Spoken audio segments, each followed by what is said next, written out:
ನಾನಿವತ್ತು ಕಡಿಮೆ ಇಂಗ್ರೀಡಿಯೆಂಟ್ಸ್ನ ಬಳಸ್ಕೊಂಡು 15 ನಿಮಿಷದಲ್ಲಿ ಆಗುವಂತಹ ಒಂದು ರೈಸ್ ರೆಸಿಪಿಯನ್ನು ತಗೊಂಡು ಬಂದಿದ್ದೀನಿ. ಎಲ್ಲರಿಗೂ ನಮಸ್ಕಾರ. ಆಹಾರ ಶ್ರೀ ಚಾನಲ್ಗೆ ತಮಗೆಲ್ಲರಿಗೂ ಸ್ವಾಗತ. ಹಾಗಿದ್ರೆ ಬನ್ನಿ ಈ ರೆಸಿಪಿ ಮಾಡಲಿಕ್ಕೆ ಬೇಕಾಗುವ ಸಾಮಗ್ರಿಗಳನ್ನು ನೋಡಿಕೊಂಡು ಬರೋಣ.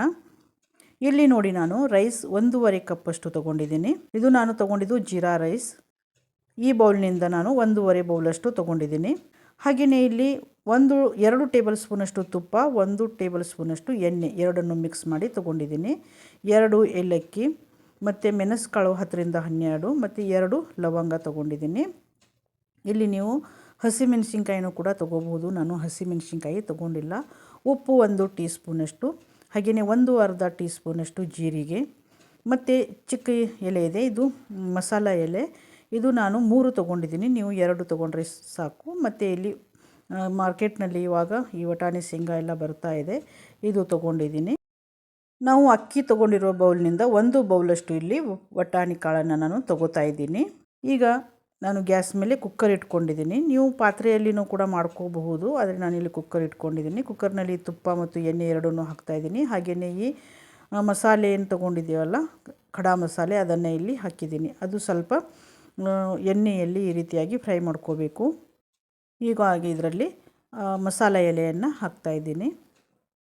ನಾನು ನಿಮಗೆ ತೋರಿಸ್ಬೇಕಾದ್ರೆ ದಾಲ್ಚಿನ್ನಿ ತೋರಿಸಲಿಲ್ಲ. ದಾಲ್ಚಿನ್ನಿ, ಚಕ್ಕೆ ಅಂತಾರೆ ನೋಡಿ, ಅದನ್ನು ಕೂಡ ನೀವು ಇಲ್ಲಿ ಹಾಕಬಹುದು. ಇಲ್ಲಿ ಹಾಕಿದ್ದೀನಿ ನಾನು. ಇದು ಸ್ವಲ್ಪ ಎಣ್ಣೆಯಲ್ಲಿ ಫ್ರೈ ಆದಮೇಲೆ ಜೀರಿಗೆ ಹಾಕಿ ಸ್ವಲ್ಪ ಫ್ರೈ ಮಾಡ್ಕೊಳ್ಳಿ. ಇದು ತುಂಬಾ ಸಿಂಪಲ್ಲಾಗಿ ಮಾಡುವಂಥ ರೆಸಿಪಿ ಇದು. ಹಾಗೆಯೇ ಅಕ್ಕಿಯನ್ನು ತೊಳೆದು ಇಟ್ಕೊಂಡಿದ್ದೆ ನಾನು, ಅದನ್ನು ಇಲ್ಲಿ ಸೇರಿಸಿದ್ದೀನಿ. ಇದನ್ನು ಸೇರಿಸಿ ಒಗ್ಗರಣೆಯಲ್ಲಿ ನಾವು ಸ್ವಲ್ಪ ಫ್ರೈ ಮಾಡ್ಕೋಬೇಕು. ಈ ರೈಸನ್ನು ನೀವು ಯಾವುದಾದ್ರೂ ಒಂದು ಕರಿ ಗ್ರೇವಿ ಇರುತ್ತೆ ನೋಡಿ, ಅದರ ಜೊತೆಯಲ್ಲಿ ತಿನ್ನಲಿಕ್ಕೆ ತುಂಬ ಚೆನ್ನಾಗಿರುತ್ತೆ. ಹಾಗೇನೂ ಕೂಡ ತಿನ್ನಬಹುದು. ಮೊಸರು ಮತ್ತು ರಾಯ್ತಾ ಜೊತೆಯಲ್ಲಿಯೂ ಕೂಡ ನೀವು ಇದನ್ನು ತಿನ್ನಬಹುದು. ರುಚಿಗೆ ತಕ್ಕಷ್ಟು ಉಪ್ಪು ಸ್ವಲ್ಪ ಮಿಕ್ಸ್ ಮಾಡ್ಕೊಳ್ಳಿ. ನಾವೇನು ವಟಾಣಿ ಕಾಳು ತೆಗೆದಿಟ್ಕೊಂಡಿದ್ವಲ್ಲ, ಅದನ್ನು ಒಂದು ಸಲ ತೊಳೆದು ಇಲ್ಲಿ ತೊಗೊಂಡಿದ್ದೀನಿ. ಇದನ್ನು ಸ್ವಲ್ಪ ಒಗ್ಗರಣೆಯಲ್ಲಿ ಹಾಕಿ ಸ್ವಲ್ಪನೇ ಬಾಡಿಸ್ಕೊಳ್ಳಿ, ಹೆಚ್ಚೇನೂ ಬೇಡ. 1/2 ಕಪ್ಪಿಗೆ ನಾನು 3 ಕಪ್ಪಷ್ಟು ಇಲ್ಲಿ ನೀರು ತೊಗೋಬೇಕಾಗ್ತದೆ. ನಾವು ಪಾತ್ರೆಯಲ್ಲಿ ಮಾಡಬೇಕಾದ್ರೆ 3 ಕಪ್ಪಷ್ಟು ನೀರು ತೊಗೊಳ್ಳಿ.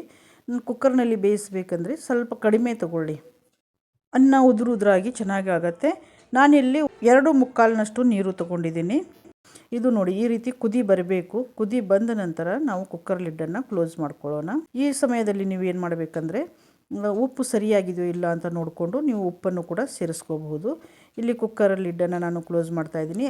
ಸಿಟಿಯನ್ನು ಹಾಕದೇ ಕುಕ್ಕರ್ ಲಿಡ್ಡನ್ನು ಹಾಕಿ. ನೀವು ಸಿಟಿ ಹಾಕಿನೇ ಕುಕ್ಕರ್ ಲಿಡ್ ಹಾಕಿದರೆ ಅದು ಸ್ವಲ್ಪ ಸಿಡಿಯೋ ಸಾಧ್ಯತೆ ಇರುತ್ತೆ. ಹೀಗಾಗಿ ಸಿಟಿ ನಂತರನ ಹಾಕಿ 2 ಸಿಟಿ ಅಥವಾ 1 ಸಿಟಿ ಆದಮೇಲೆ ಗ್ಯಾಸನ್ನು ಆಫ್ ಮಾಡಿ. ಇವಾಗ ನೋಡಿ, ಇಲ್ಲಿ ಮಸಾಲೆ ಎಲ್ಲ ಮೇಲ್ಗಡೆ ಬಂದಿದೆ. ಈಗ ಇದನ್ನು ಮಿಕ್ಸ್ ಮಾಡ್ಕೊಳ್ಳೋಣ. ಇವಾಗ ನಾವು ಈ ಕಡೆಯಿಂದ ಮುಂದಿನ ಭಾಗದಿಂದ ಮಿಕ್ಸ್ ಮಾಡಿದರೆ ಅಷ್ಟು ಸರಿಯಾಗಿ ಆಗಲ್ಲ. ಅದಕ್ಕೋಸ್ಕರ ಇದು ಸ್ಪ್ಯಾಚುಲಾದ ಹಿಂದಿನ ಭಾಗದಿಂದ ನಾವು ಇದನ್ನು ಮಿಕ್ಸ್ ಮಾಡ್ಕೊಳ್ಳೋಣ. ಚೆನ್ನಾಗಿ ಮಿಕ್ಸ್ ಆಗುತ್ತೆ ಮತ್ತು ಅನ್ನ ಕೂಡ ಉದುರಾಗಿರುತ್ತೆ. ಯಾರೆಲ್ಲ ನನ್ನ ಚಾನಲ್ನ ಸಬ್ಸ್ಕ್ರೈಬ್ ಮಾಡದೆ ನೋಡ್ತಾ ಇದ್ದೀರಾ, ದಯವಿಟ್ಟು ಎಲ್ಲರೂ ಸಬ್ಸ್ಕ್ರೈಬ್ ಮಾಡಿ, ಹಾಗೆಯೇ ಲೈಕ್ ಮಾಡಿ ಮತ್ತು ನಿಮ್ಮ ಫ್ರೆಂಡ್ಸ್ ರಿಲೇಟಿವ್ಸ್ಗೂ ಕೂಡ ಶೇರ್ ಮಾಡಿ ಮತ್ತು ನಿಮ್ಮ ಅನಿಸಿಕೆಗಳನ್ನು ಕಮೆಂಟ್ ಮಾಡಿ. ಈಗ ಇದನ್ನು ನಾನು ಒಂದು ಬೌಲ್ನಲ್ಲಿ ಸರ್ವ್ ಮಾಡ್ತಾಯಿದ್ದೀನಿ. ಇಲ್ಲಿ ಸಿಂಪಲ್ಲಾಗಿರುವಂಥ ವಟಾಣಿ ಕಾಳಿನ ರೈಸ್ ರೆಡಿಯಾಗಿದೆ. ಎಲ್ಲರಿಗೂ ಧನ್ಯವಾದಗಳು.